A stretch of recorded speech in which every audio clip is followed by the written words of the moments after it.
Bismillahirrahmanirrahim. Assalamualaikum warahmatullahi wabarakatuh. Alhamdulillahirabbil alamin. Wassalatu wassalamu ala Rasulillah wa ala alihi wa sahbihi wa man tabi'ahum bi ihsan ila yaumiddin. Amma ba'd.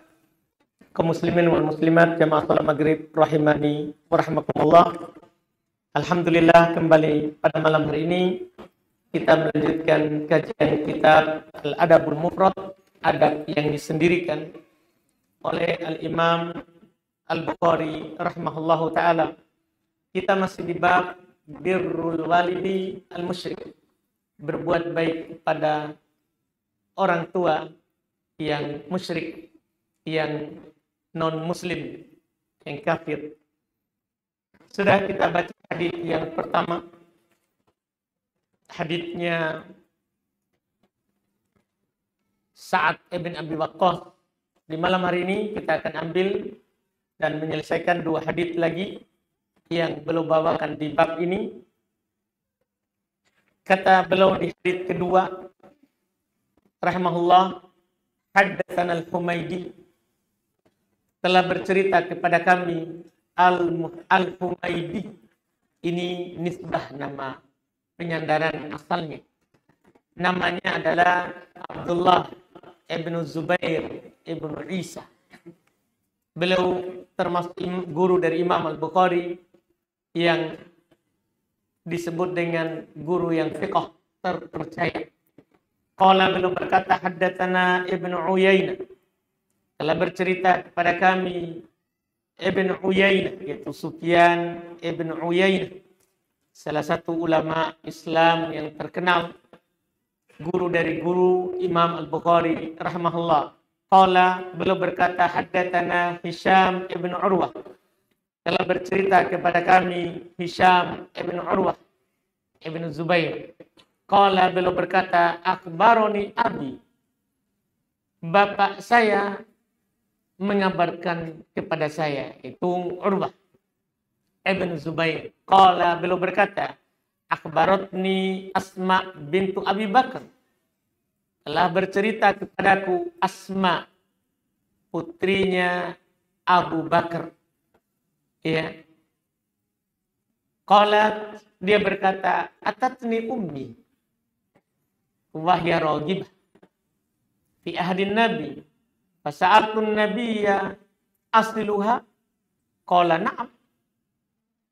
Qala Ibnu Uyainah, fa'anzalallahu fiha la yanhakumullahu 'anil ladzina lam yuqatilukum fid din. Ini hadis ya pemutus fi mahallin niza', istilahnya begitu. Ini adalah hadis yang menjadi keputusan terkait dengan keraguan kita, apakah kalau kita berbeda agama dengan orang tua kita, berbeda keyakinan misalnya, apakah kita durhaka kepadanya atau tetap berbuat baik kepadanya. Nah, ini adalah menjadi ya hal yang bisa kita lihat bagaimana di masa Nabi. Jadi Asma, putri dari Abu Bakar As-Siddiq, ya, qalat, dia bercerita, atatni ummi ragibah, datang kepadaku ibuku dalam keadaan dia ragibah, ingin mendapatkan kebaikanku. Tapi masalahnya waktu itu ibunya belum muslim, masih beda agama dengan putrinya. Tapi ibunya ini datang kepadanya, ingin mendapatkan kebaikannya. Ini bukan ibunya Aisyah, beda ibu ini. Ini beda ibu dengan Aisyah. Ya. Ini dari istrinya yang lain, awalnya tidak ikut Islam dengan Abu Bakar, dan tidak ikut Islam dengan Abu Bakar. Jadi ibunya dia datang kepada, dan ibunya ini bernama Qailah bintu Abdul Uzza. Ada juga yang mengatakan namanya adalah Qutailah. Dan takdirnya ini, ibunya ini adalah mati dalam keadaan musyrikah, tidak masuk Islam sampai mati. Sampai mati. Ya, begitulah tentunya hidayah. Begitulah hidayah. Kadang anak muslimah, ibunya tidak muslimah. Suami muslim, istrinya tidak muslim. Karena masalah kenal Islam itu murni hidayahnya Allah, bukan kita. Bukan kita. Kata Allah, sering saya bacakan ayat yang Allah tegur nabinya waktu beliau bersedih ketika Abu Thalib tidak dapat hidayah masuk Islam. Kata Allah, innaka la tahdi man ahbabta. Kamu tidak bisa memberi hidayah orang yang kamu cintai. Ini nabi ini, apalagi kita. Iya, apalagi kita. Walakin Allah yahdi man yasha. Akan tetapi Allah lah yang akan memberi hidayah kepada siapa yang dikehendakinya. Iya, karena agama ini bukan warisan yang bisa kita wariskan. Ini murni urusannya Allah. Murni urusannya Allah. Belum tentu bapak baik, ibu baik, anak juga baik. Tidak. Atau ibu jahat, bapak jahat, anak juga jahat. Belum tentu. Iya, semuanya itu murni di tangan Allah. Nah, ini ada kejadian terkait dengan bagaimana kita perlakukan kalau beda agama. Jadi ibunya datang kepadanya, ingin mendapatkan birnya, ingin mendapatkan istilahnya fi ahdi Nabi, di masa Nabi. Fasa'altun Nabiya, maka saya pun bertanya kepada Nabi Sallallahu Alaihi Wasallam. Ini dulu semangatnya mereka. Kalau ada sesuatu yang terjadi dan belum diketahui, maka mereka akan bertanya tentang hukumnya. Tanya dulu baru lakukan. Jangan lakukan dulu baru pergi bertanya. Itu masalah.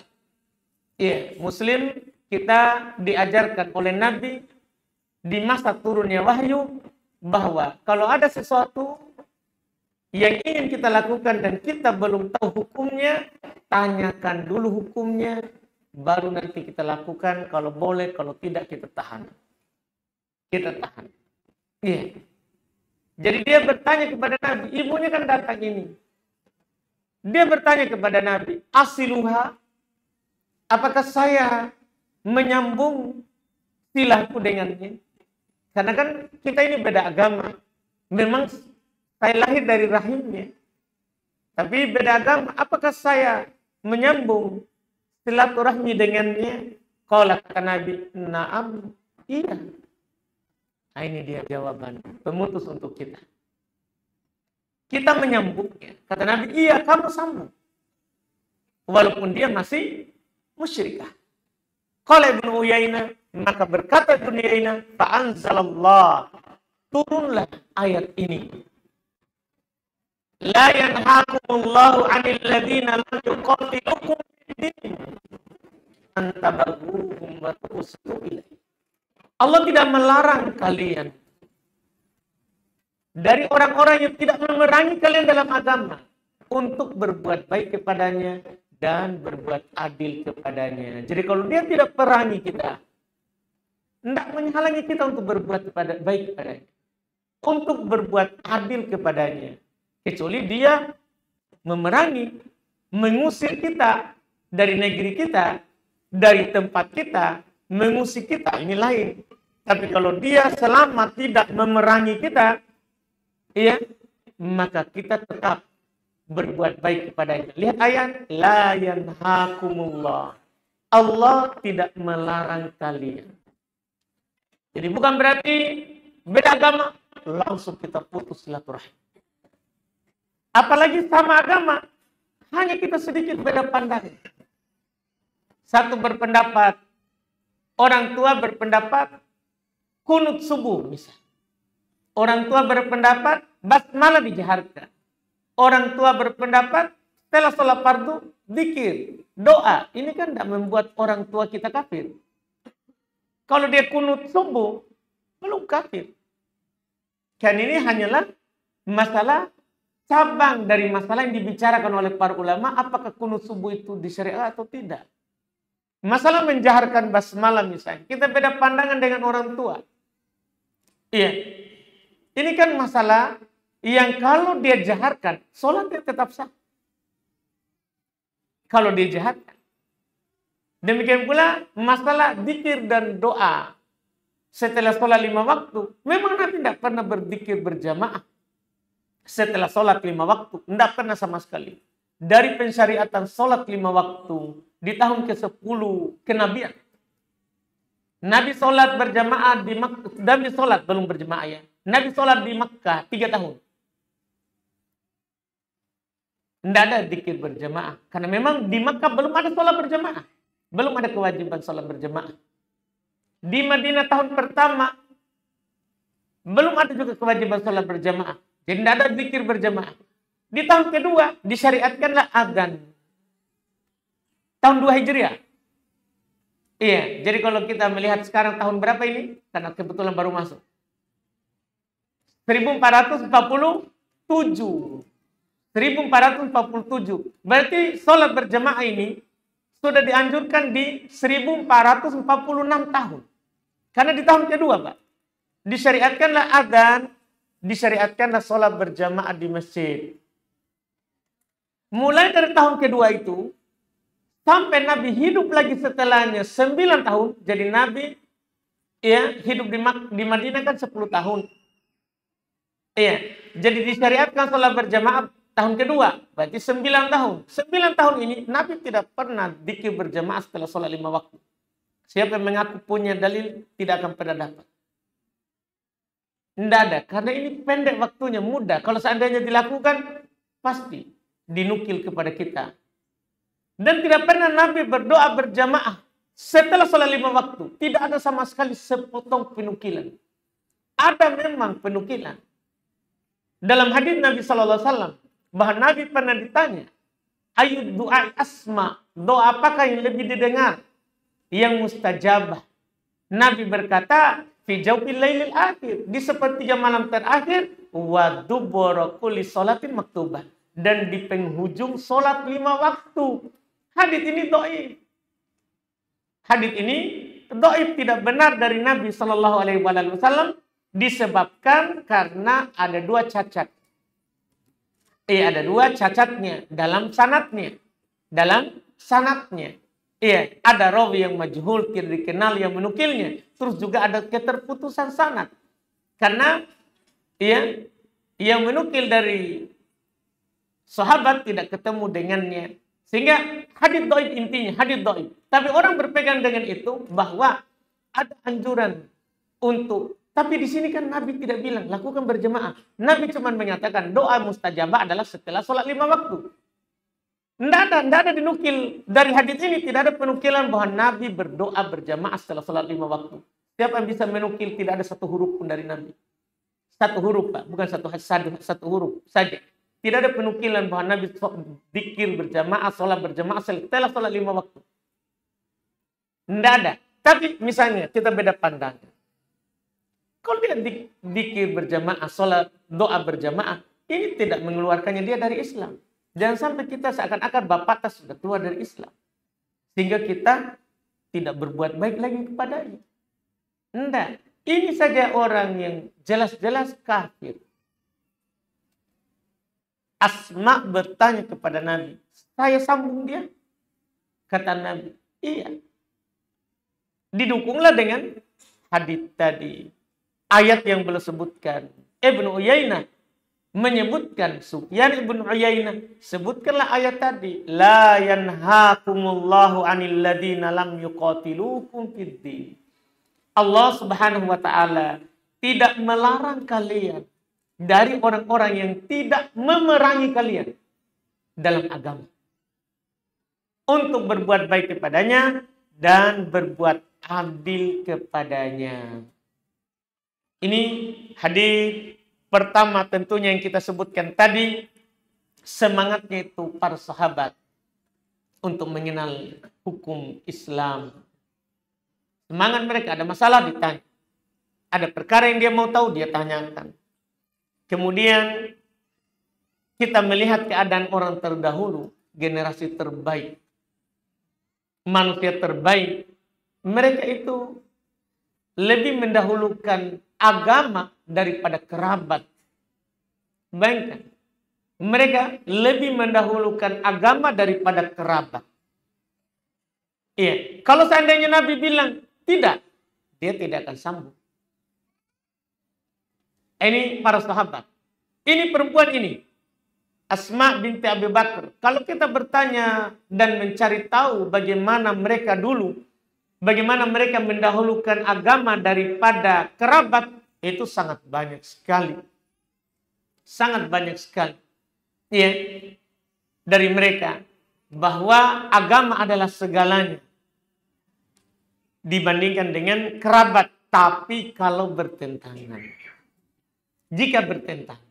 Tidak bisa diketemukan. Tidak bisa dikompromikan. Maka agama lebih didahulukan daripada keluarga yang kita miliki. Daripada keluarga yang kita miliki. Kemudian yang menjadi dalil pokok dari hadis ini adalah jawazu silatil qaribil musyrik idza lam yakun minal qatilin al muharibin lil muslimin. Bolehnya kita menyambung silaturahmi dengan kerabat yang musyrik, yang kafir, jika dia tidak termasuk dari orang-orang yang memerangi kaum muslimin. Jika bukan dia orang yang memerangi kaum muslimin, maka tidak mengapa kita menyambung silaturahmi dengannya. Kemudian kata beliau di hadis kedua, hadis terakhir di bab ini, qala beliau berkata, haddatsana Musa, telah bercerita kepada kami Musa. Ini termasuk dari guru Al-Imam Al-Bukhari. Musa yaitu Ibn Ismail At-Tabudaki. Beliau termasuk guru dari Imam Bukhari yang disebut dengan gelar thiqatun hafid, terpercaya lagi penghafal. Qala beliau berkata, haddatsana Abdul Aziz ibn Muslim. Telah bercerita kepada kami Abdul Aziz ibn Muslim. Ini guru dari guru Imam Bukhari. Beliau adalah thiqatun soleh. Seorang rawi yang terpercaya lagi soleh. Qala beliau berkata an Abdullah ibn Dinar. Dari Abdullah ibn Dinar. Abdullah ibn Dinar adalah maula ibn Umar. Mantan budaknya dibebaskan oleh Ibnu Umar. Oleh Ibnu Umar. Qala beliau berkata, sami'tu Ibnu Umar. Saya mendengar Ibnu Umar. Abdullah Ibnu Umar Ibnu Khattab radhiyallahu taala anhu qala, yaqul, dia berkata, ra'a Umar hullatan siyaratuba. Faqala ya Rasulullah, ibta' hadhihi falbasha yaumal jum'ah wa idza ja'akal wufud. Ibnu Umar bercerita, Umar itu ayahnya, khalifah kedua, melihat ada hullatun sira, ada pakaian yang bagus, yang hullah. Sira, hullah itu istilah untuk pakaian yang sepasang, sarung dan rida. Sarung dan rida itu disebut hullah. Iya, dikatakan hullah karena biasa dia dipakai untuk hari-hari tertentu. Jumat, Id, menerima tamu. Ini dibilang hullah, pakaian indah. Pakaian yang bagus. Iya. Jadi Umar melihat ada hullatun siyara. Cuman masalahnya ini dia terbuat dari sutra. Ini saja masalahnya. Iya. Terbuat dari sutra. Tuba dijual. Ada yang menjualnya. Faqala, Umar berkata ketika belum melihat itu, wahai Rasulullah, ibta'hadi, beli ini. Karena dia melihat ini pakaian bagus. Cocok untuk Rasulullah sallallahu alaihi wasallam. Ya, falbasha yaumal jum'ah. Pakai pada hari Jumat. Dan biasa orang kalau hari Jumat kebiasaannya pakai pakaian terbaik. Maka ketika Umar melihat ada ini dijual, dia sarankan kepada Rasulullah, ya, beli ini. Untuk dipakai, engkau pakai di hari Jumat. Wa idza ja'akal wufud, dan kalau ada tamu yang datang. Qala, kata Nabi, innama yalbasu hadhihi man la khalaqalah. Kata Nabi, sungguh yang memakai ini, itu pakaian terbuat dari sutra tadi, itu untuk orang yang tidak punya bagian nanti di akhirat. Kenapa Nabi bilang begitu? Karena kita laki-laki dari umat Islam haram pakai sutra. Kain yang terbuat dari sutra. Laki-laki. Kalau perempuan tidak apa-apa. Perempuan boleh dia memakai pakaian terbuat dari sutra. Iya, boleh. Kalau kita laki-laki, tidak boleh. Kecuali kata Nabi, 2 jari, atau 3 jari, atau 4 jari. Dalam riwayat lain, riwayat Muslim. Bolehlah kita pakai pakaian yang terbuat dari sutra, tapi batas akhirnya 4 jari saja. Makanya Nabi ada pakaiannya ini, apa bajunya? Karena bajunya ini sutra sama kancingnya. Boleh kalau 1 jari, 2 jari, 3 jari, 4 jari saja. Lebih dari itu tidak boleh. Jadi boleh bagian bawahnya misalnya. Atau songko bugis itu ya. Ada sutranya itu? Yakin Bapak. Ada emas? Emas. Nyerinya. Kalau emas enggak lah. Jadi boleh itu dipakai sutra. Yang penting 4 jari. Iya. Wah, pakai semua ini nanti. Iya. Jadi boleh kalau 4 jari. Atau 3 jari atau 2 jari. Enggak apa-apa. Tapi kalau seluruhnya enggak boleh bagi laki-laki. Karena kata Nabi, ini hanya dipakai oleh orang yang tidak punya bagian di akhirat. Sampai sekarang belum ada pembahasan untuk kita ini. Fa'utiyan nabiyyu min habihulal. Kan Nabi tidak beli. Nabi tidak membelinya. Karena beliau katakan tidak cocok itu. Itu tidak untuk orang yang tidak punya bagian di akhirat. Tapi Nabi pun dibawakan, dikasih hadiah. Hulal tadi. Fa'arsala ila Umar. Ini yang masalah. Nabi kan dikasih. Beliau kasih Umar.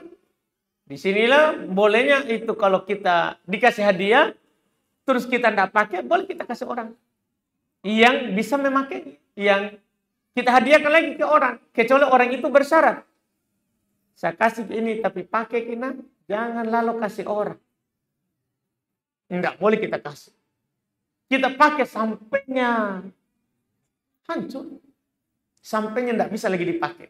Tapi kalau cuma dia kasih, tidak ada ucapan setelahnya, boleh dihadiahkan ke orang. Kalau kita tidak pakai lagi. Jadi Nabi dikasih pakaian tadi. Beliau utus ke Umar. Yang masalahnya, Nabi kan sudah bilang, ini kan tidak dipakai oleh orang yang tidak punya bagian di akhirat. Makanya Umar sekarang berkata, faqala kaifa albasuha wa qad qulta fiha ma qulta. Bagaimana saya memakainya sementara engkau telah mengatakan apa yang kamu katakan? Artinya, masa saya harus pakai juga yang tidak ada bagian di akhirat? Tidak mungkin saya lakukan itu. Saya juga mau punya bagian di akhirat. Ini kuatnya beramalnya sahabat terkait dengan syariat. Digoda dengan pakaian, enggak berubah dia. Gimana saya pakai? Cuma lihat ucapan Nabi. Ini yang menjadi poin kita nanti ini. Setelahnya. Qala, kata Nabi, inni lam u'tika halital basaha. Walakin tabiyaha au taksuha. Masya Allah. Tunggu saya berikan kepada kamu. Bukan supaya kamu pakai. Bukan untuk kamu pakai. Tapi saya kasih, kamu bisa jual. Kan saya kasih kamu, bebas. Kan sudah pindah milik. Kamu bisa menjualnya. Atau taksuaha. Atau kamu pakaikan juga orang lain yang halal. Untuk memakai pakaian itu. Itu diberikan. Jadi dari sini juga kita, mumpung ini lewat. Kalau kita dikasih sesuatu yang tidak boleh, yang dilarang. Kita dikasih misalnya baju dari sutra. Jangan ditolak langsung. Alhamdulillah. Ya kan? Hargai pemberian orang. Masalahnya kan yang dilarang apa? Memakainya, bukan menerimanya. Iya. Makanya ketika Umar menolak karena itu kan kita tidak pakai kalau laki-laki. Kata Nabi, saya tidak berikan supaya kamu pakai. Bukan. Tapi kamu bisa menjualnya. Iya kan? Iya. Atau kamu bisa memakaikannya kepada orang lain. Itu arahan Nabi SAW. Sudah akhirnya Umar terima. Umar terima karena sudah dijelaskan. Iya. Kata Umar, Ibnu Umar, berkata Ibnu Umar anaknya, fa arsala biha Umar ila akhin lahu min ahli Makkah qabla ayuslima. Ini menjadi poinnya. Umar menerima itu tadi. Dia kirim ke saudaranya yang masih ada di Mekah sebelum dia masuk Islam. Kan dia musyrik, belum kena hukum Islam. Boleh dia pakai pakaian sutra. Mungkin kita paham ini. Nah, ini yang menjadi hal yang kita pakai dalam bab ini. Ini dilakukan oleh Umar di masa Nabi. Dia kirim pakaian sutra kepada saudaranya di Mekah yang masih kafir. Iya, berarti boleh kita berbuat baik kepada saudara kita walaupun kita beda agama. Ya, sampai kita beda agama sudahlah, selesai masalah kita. Pokoknya ini seperti temboknya Ya'juj dan Ma'juj.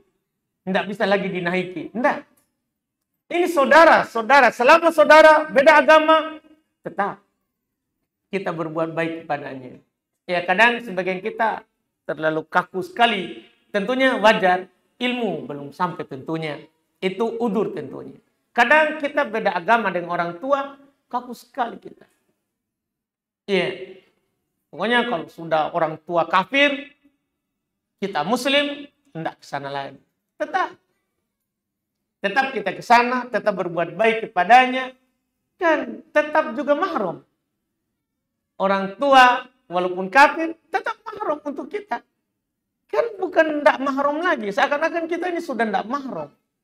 Wanita kafir saja, wanita kafir ini, sesama muslimah, auratnya sesama orang muslimah, seperti auratnya muslimah sesama muslimah. Itu wanita kafir. Kita mungkin paham atau agak kaget mungkin.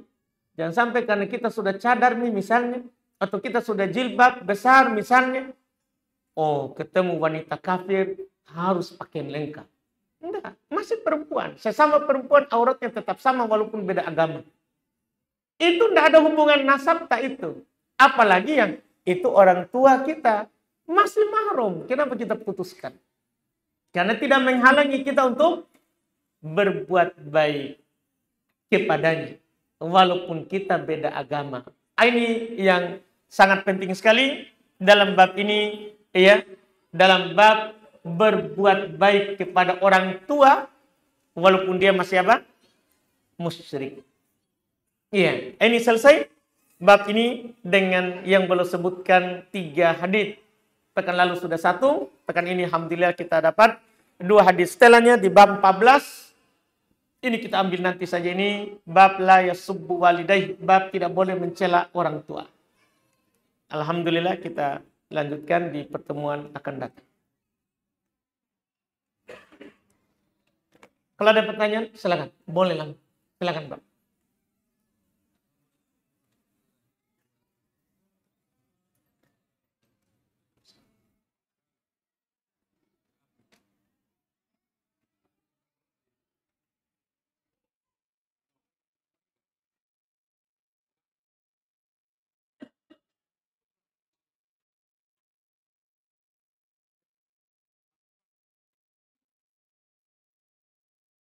Baik. Memang alhamdulillah kita sebagai muslim kita ingatkan.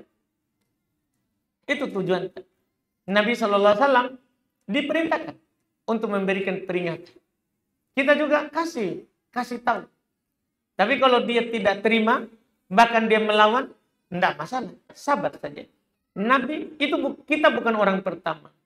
Nabi ditentang oleh paman-paman ketika belum menyampaikan Islam, ditentang. Tidak masalah. Belum dikatakan tukang syair, tukang sihir, gila, tukang dongeng. Tidak masalah itu. Tidak ada masalah. Yang penting sudah sampaikan. Iya, sudah kita sampaikan. Intinya seperti yang saya bilang tadi, tetap. Kan iya, tetap. Jadi lihat Nabi Pak, sama pamannya itu, Abu Thalib, kan tidak terima Islam. Tapi Nabi tetap. Bahkan waktu sakit, Nabi tetap menjenguknya. Tetap. Itulah yang kita bahas di pertemuan sebelumnya dan ini. Bahwa walaupun dia musyrik, tetap kita menyambung silaturahim dengannya. Iya, kita sudah sampaikan kepadanya, tapi dia tidak terima, tetap juga kita menyambung. Seperti itu. Walhal.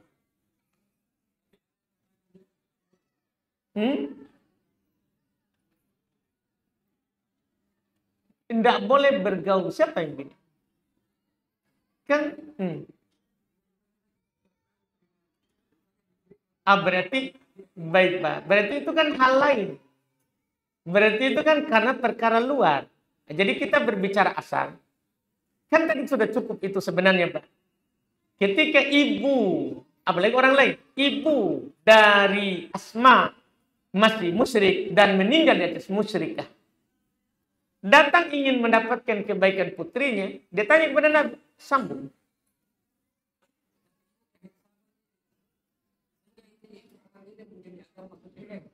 Pak, baik Pak. Itulah yang saya mau katakan tadi ini sekarang ini. Kan Bapak singgung, tapi ini mempengaruhi kita. Ini dia. Ini namanya karena perkara luar. Kalau kita misalnya tetap bergaul dengannya, kita akan tertarik ke sana. Ya jangan. Itu karena penjagaan agama, bukan karena memutus silaturahmi. Terus kita tentunya tidak bisa mengatakan bahwa ini kan akhir zaman. Enggak, Pak. Hukum Islam itu sebagaimana cocok untuk dulu, cocok untuk sekarang.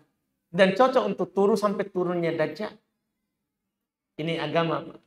Iya, sampai manusia terjahat pun turun Dajjal.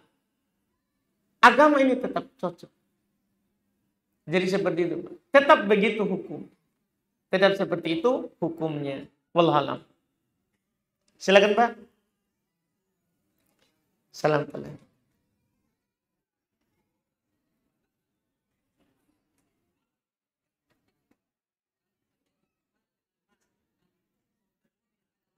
Baik, Pak. Ini yang juga teman tadi di samping. Iya. Kalau emas gimana? Emas tidak ada batasan. Emas biar sedikit tidak boleh dipakai. Tapi ingat yang tidak boleh dipakai. Bukan membeli dan simpan di rumah. Oleh laki-laki. Laki-laki boleh beli emas. Yang tidak boleh adalah dia pakai. Laki-laki diharamkan untuk pakai emas. Tanpa ada pengecualian. Tidak ada dikecualikan sejari. Oh, tidak ada bentuk, Pak. Sejari ya. Atau 2 jari tidak ada. Tidak ada pengecualian kalau emas. Ini sutra saja. Sutra saja. Seperti itu, Pak. Ya. Pakai pesta. Enggak, Pak. Enggak dihalalkan emas walaupun untuk pakai pesta. Iya. Untuk perempuan enggak apa-apa, Pak. Kalau dia pakai emas dari kepala sampai kaki, enggak masalah perempuan. Kalau laki-laki, enggak boleh. Enggak boleh.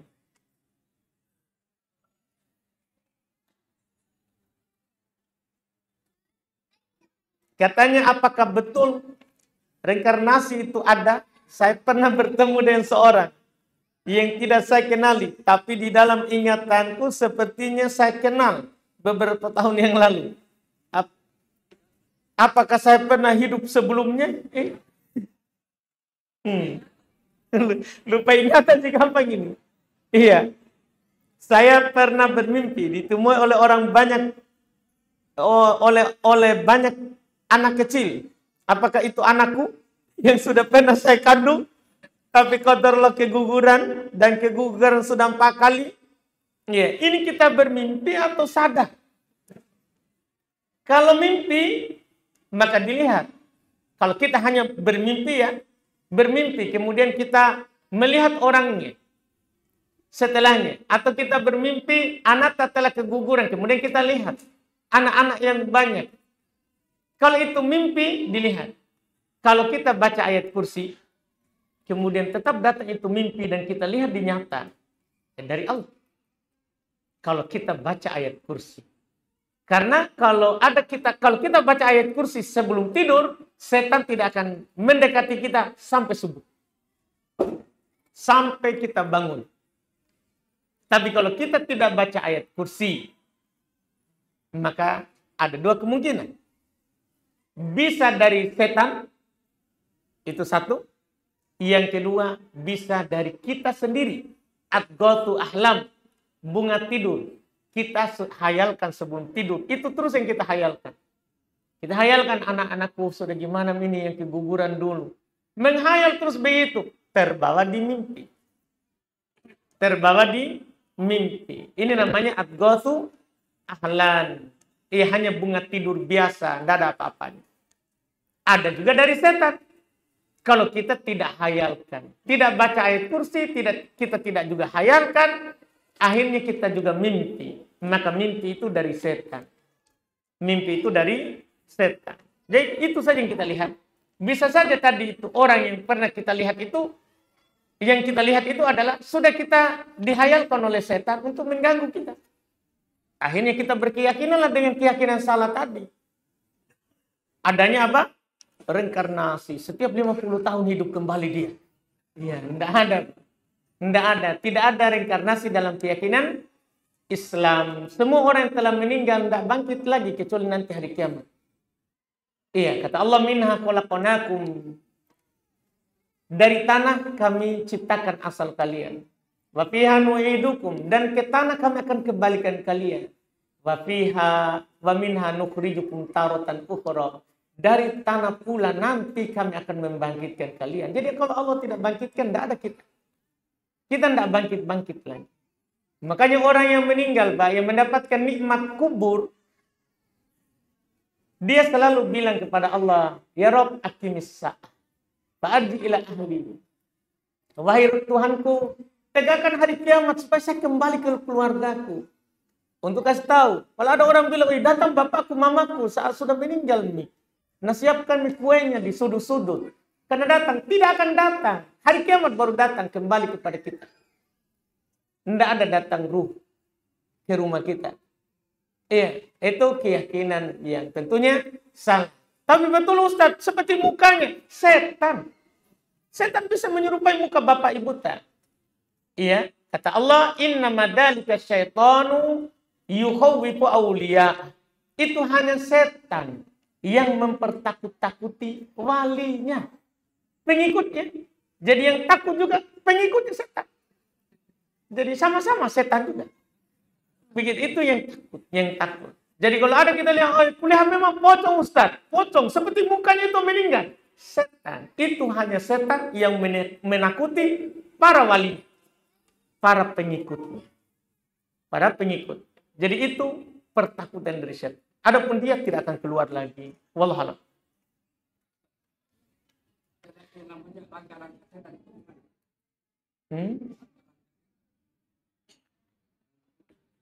Semua maksiat, Pak. Semua maksiat yang setan mengajak kepadanya itu dibilang langkahnya. Nah, iya, makanya dibilang la tattabi'u khutuwatis syaitan. Jangan mengikuti langkah-langkahnya. Apa itu langkah-langkahnya setan? Nah, itu tadi dia sudah bersumpah dengan di hadapan Allah. Waktu dia dinyatakan kamu pasti masuk neraka. Yang iblisnya, Pak, pimpinannya.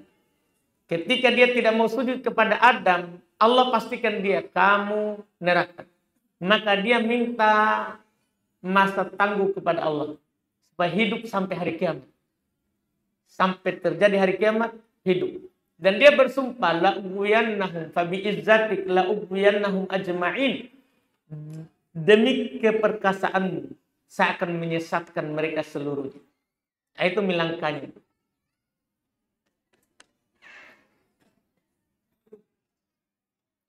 Apa hukum kita doakan orang tua kita yang meninggal masih melakukan perbuatan bid'ah dan syirik? Jika memang nyata ya, dia meninggal dalam keadaan tidak bertobat dari pelaku syirik. Misalnya dia berdoa kepada pohon, batu, kuburan. Dia berdoa. Ini kan musyrik. Maka kita tidak boleh mendoakannya. Kita tidak boleh mendoakannya. Kita sebagai muslim tidak boleh mendoakan musyrik. Orang yang mati di atas kesyirikan. Tidak diperbolehkan. Iya, dilarang di Quran. Dilarang di Quran. Iya, untuk kita muslim mendoakan orang yang meninggal di atas kesyirikan. Saat Abu Thalib meninggal, ini menjadi pokok pendalil. Saat Abu Thalib meninggal di atas kesyirikan, kemusyrikan, tidak masuk Islam, Nabi mau mendoakannya. Selama tidak dilarang. Turun ayat, makana lin nabi walladina amanu yastaghfiru lil musyrikin. Tidak pantas bagi Nabi dan untuk orang-orang yang beriman untuk memintakan ampun terhadap musyrik. Jadi turun ayat itu, Nabi tidak memintakan ampun lagi untuk paman. Wallahu a'lam.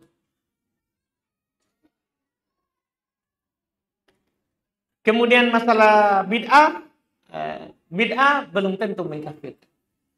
Bid'ah itu kan ada dua. Ada bid'ah yang mengkafirkan, ada bid'ah yang tidak mengkafirkan.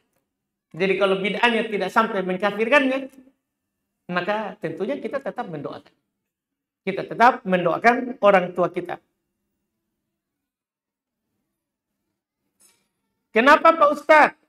Perbuatan bid'ah mudah sekali kita kerjakan. Sedangkan perbuatan sunnah sulit kita jelaskan kepada keluarga kita. Malahan saya dikatai orang yang baru mengenal agama. Dan dan Muhammadi. Bagaimana cara menanggapi kata-kata keluarga kita? Kalau kita bertanya kenapa perbuatan bid'ah itu mudah sekali dilakukan, karena banyak setannya. Setan kan tahu kalau kita lakukan sesuatu yang Nabi tidak ajarkan, setan tahu ini tidak diterima. Tidak akan diterima. Dalam hadis Nabi sendiri Nabi yang mengatakan, Pak, jangan sampai nanti kita bilang, oh iya, terasa duduk sudah. Nabi yang bilang begitu. Kata Nabi dalam hadis Aisyah, istrinya, riwayat Muslim, man ahdatsa fi amrina hada ma laysa minhu fahrud. Siapa yang mengadakan sesuatu yang baru dalam urusan kami di perkara agama. Karena Islam sudah sempurna. Dan diturunkan ayat al-yauma akmaltu lakum dinakum wa atmamtu alaikum ni'mati wa raditu lakumul Islam madina. Al-Maidah ayat 3 turun di haji terakhirnya Nabi. Pada hari ini telah saya sempurnakan agamaku kepada kalian. Allah yang bilang begitu kepada Nabi. Itu waktu Nabi wukuf di Arafah. Di Mina besoknya Nabi berkhutbah. Apakah saya sudah sampaikan semuanya? Setelah turun ini ayat. Turun ini ayat disampaikan. Ini ayat sudah turun. Bahwa agama sudah sempurna. Tidak ada lagi penambahan setelah ini. Nabi berkata di hadapan ribuan sahabat. Apakah saya sudah sampaikan? Mereka bilang telah sampaikan. Semuanya. Maka beliau berkata, Allahumma syahad. Ya Allah, persaksikanlah. Pulang dari situ, meninggal Nabi sallallahu alaihi wasallam, karena Nabi meninggal di akhir tahun 10 Hijriah, awal tahun 11. Awal tahun 11. Jadi Nabi meninggal dalam keadaan turun ini ayat. Ini ayat mengabarkan bahwa Nabi sudah selesai tugasnya. Ini ayat tadi. Nabi sudah selesai tugasnya. Maka, kalau ada orang melakukan sesuatu yang baru, setan, perbuatan bid'ah paling dicintai oleh setan melebihi perbuatan maksiat. Karena pelaku maksiat tahu kalau dia salah. Dia berzina, dia mencuri, dia merampok, dia membunuh. Dia tahu kalau ini salah perbuatan ini. Tapi pelaku bid'ah beda. Dia yakin bahwa perbuatan itu adalah benar. Sehingga sulit bertobat. Makanya dalam asar dikatakan, Inna Allah yahjubu taubata kulli sahibi bid'ati. Allah menahan, menutup taubatnya setiap pelaku bid'ah. Kenapa tertutup? Itu tadi. Pelaku bid'ah mudah sekali. Ada orang melakukan maksiat selain bid'ah, mudah kembali. Karena dia sadar ini salah. Tapi pelaku bid'ah, dia tidak menyadari itu. Bahkan dia mengatakan, ini syariat. Maka dia paling dicintai oleh setan daripada maksiat biasa. Iya, makanya mudah orang lakukan. Tapi kalau kita dakwakan sunnah, apalagi di masyarakat orang sudah kakek neneknya begitu. Dia tumbuh di situ, diajarkan dari kecil, dari bayi sudah begitu, sudah berzanji. Iya, susah kita mau goyang, bahkan baru pokok. Potong kau, baru sedikit makan garam. Iya. Kan begitu Pak istilahnya orang. Iya. Seakan-akan bahwa agama itu dilihat dari baru dan lamanya. Kita tahu nggak kita siapa paling banyak meriwayatkan hadis dalam Islam? Abu Hurairah. Kita tahu Islamnya kapan Abu Hurairah? 3 tahun terakhir. 3 tahun terakhir sebelum Nabi meninggal. Tapi dia adalah diakui orang yang paling banyak meriwayatkan hadis. Ini masalah ilmu. Masalah warisan Nabi yang diterima. Tergantung kita. Bukan dilihat daripada umur. Enak sekali. Kalau begitu, naiki dulu saudara. Lebih berumur, Mbak. Kenapa? Saya di sini belum pengurus. Saya yang ceramah. Ini pemberian Allah, Mbak. Bukan karena kita sudah banyak makan garam, akhirnya kita lebih banyak ilmu tak. Kalau begitu, kalau begitu nggak usah belajar. Kasih banyak saja makan garam, pergi ke Jeneponto. Kan begitu, Pak. Tapi ini kan bukan masalah garam. Iya, ini masalah ilmu. Masalah ilmu. Bapak belum sampai, saya sudah sampai, Pak. Inilah ajarannya. Begitu, masalah begitu. Ya, yang orang yang sudah sampai ilmu kepadanya hujah terhadap orang yang belum sampai kepadanya ilmu. Jadi intinya adalah penyampaian ilmu, bukan masalah kita berumur, sudah tua atau bukan. Ini masalah penyampaian ilmu. Tapi kalau memang susah, kita nggak usah bersedih. Kita cuma dikatakan apa ini? Muhammadi. Nggak masalah, itu baru dikatakan Muhammadi. Bagus. Muhammadi apa artinya? Bersandar kepada Nabi Muhammad. Wah, terima kasih banyak, Pak. Memang saya Muhammadi. Yaitu saya pengikut Muhammad. Itu maksudnya Muhammadi. Dipaham kan? Berarti saya pengikut Muhammad. Terima kasih banyak. Memang saya pengikut Muhammad. Kalau Bapak apa? Kan begitu, Pak. Jadi bersyukur saja. Nabi telah dikatakan lebih parah daripada kita. Nabi sudah dibilang tukang sihir. Orang gila. Kita sudah dibilang orang gila atau belum? Belum? Alhamdulillah. Iya, berarti kita masih aman. Masih aman. Sabar saja. Sabar saja. Alhamdulillah. Itu tidak masalah, bagian dari cobaan ketika kita berpegang dengan syariat yang benar. Wallahualam.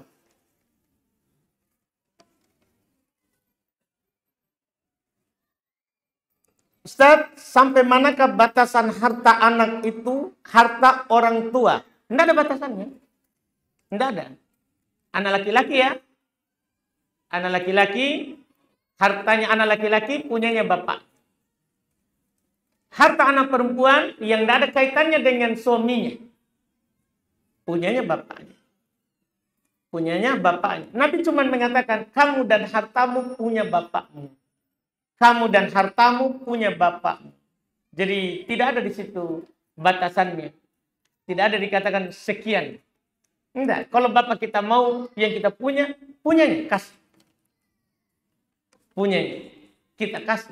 Kalau dia mau yang kita punya. Dia mau mobil kita, kasih punya itu Pak, ambil. Kecuali. Nanti itu kecualinya kalau kita kasih akan membahayakannya. Itu baru. Adapun tidak ada masalah, punyanya itu. Tapi kalau misalnya, ya bapak kita ini tidak bisa bawa mobil. Atau kalau dikasih mobil dia malah jual. Ini kan sudah membahayakan. Kita tahan. Kita jangan kasih. Kita jangan kasih. Itu dia. Membahayakan orang tua atau membahayakan anak, itu boleh ditahan. Boleh ditahan. Untuk maslahat. Asalnya kalau tidak, maka punyanya apa yang kita punya. Bolehkah melanggar lalu lintas? Asalnya alasan tidak. Wah ini kita. Masa lalu lintas tanya saya. Iya kan? Tanya itu Bapak polisi.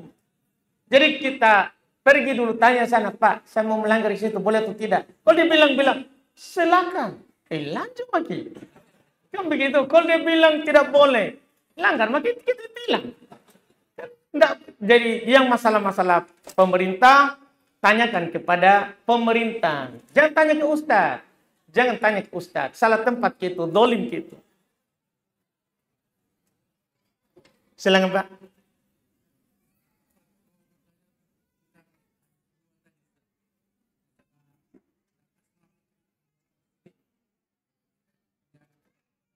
Hadis pertama, kedua ya.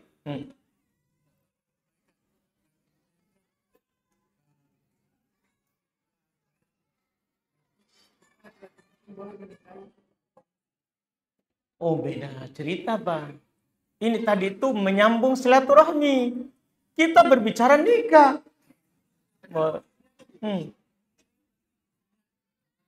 Sebelumnya, Pak. Sekarang sudah ndak mi. Iya, Pak. Ndak mi sekarang.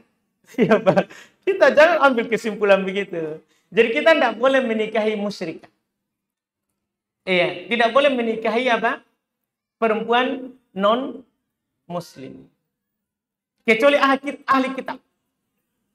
Kecuali perempuan itu dari kalangan Yahudi atau Nasara boleh. Dengan syarat perempuan itu menjaga kehormatannya.